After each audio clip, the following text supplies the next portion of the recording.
Hey, what's up, everyone? This is MRW Talks. Dating. Who should you take advice from? Well, whoever you take it from, you have to make sure that it's fair and balanced. I tend to avoid people that are negative for obvious reasons. People that have had their hearts broken one too many times, or for whatever reason, just never really got off to a quick start as far as having success with the opposite sex, or just having sex at all. Also, people who are overly optimistic tend to, at least in my estimate, overlook the fine details. All right, and you know what I'm talking about. Those people who just tell you just to do this and do that and this, but what about the step by step?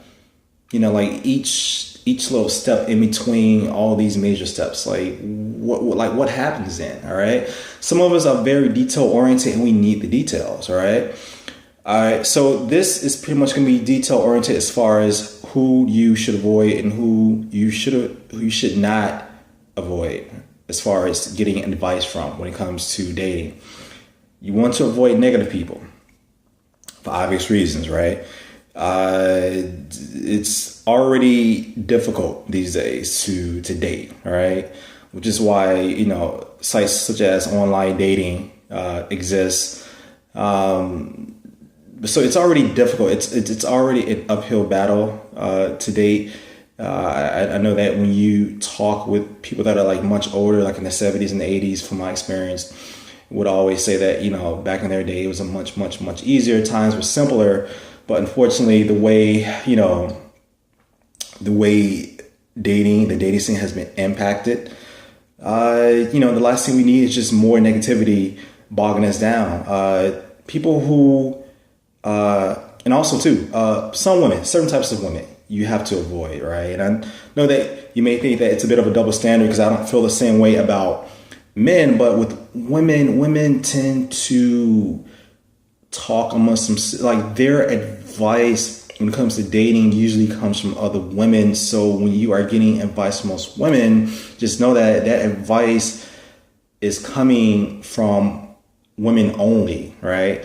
So it's not fair and balanced, all right? Now, I've been fortunate enough to encounter women who, when they gave me advice, it was coming from both sides at the same time, all right? But in most cases, it's not going to be that way. You're going to get the same type of advice that you will from any other woman. If you talk with enough women, all right, and you ask enough women about, especially as a guy, what do I do to attract a woman to make it work? For the most part, it's going to be similar. It's going to be similar. Some will even lie. Some will even lie. All right. Again, elderly.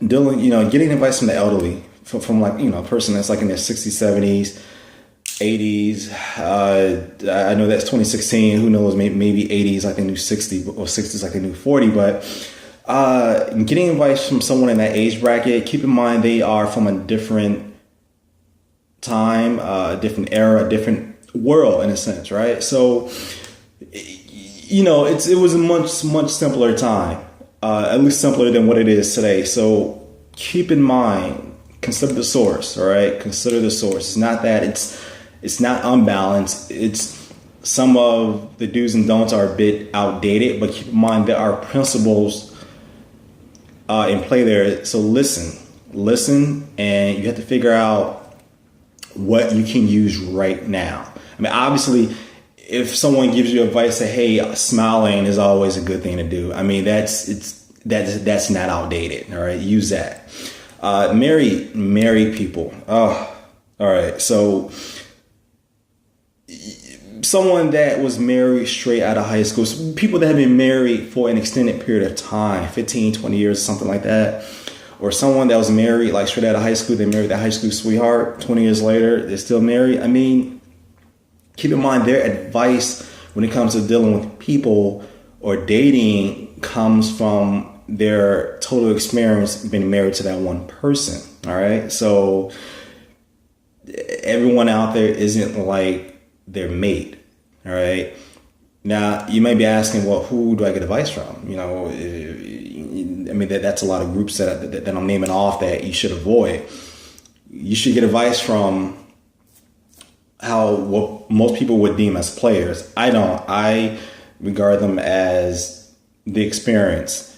Why? Because they're young enough to where they can relate to a lot of us. They're young enough, but they have a lot of experience. Some of them have more experience than a much older person, right? So at the same time, you want to make sure that it's fair and balanced, but the fact that they've had more access, there's a good chance that they've had more access to different categories of men and women.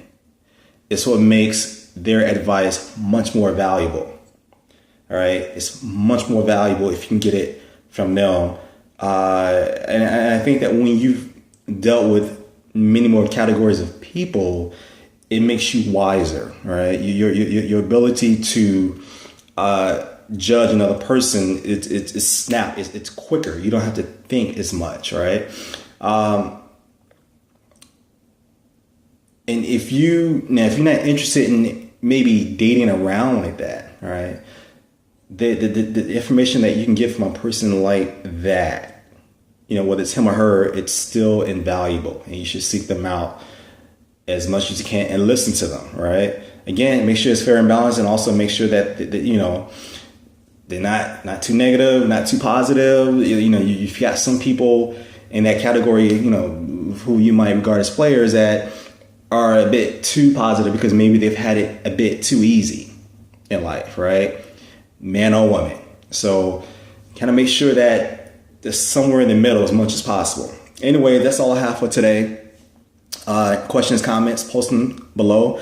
And until next time, get out there and find someone.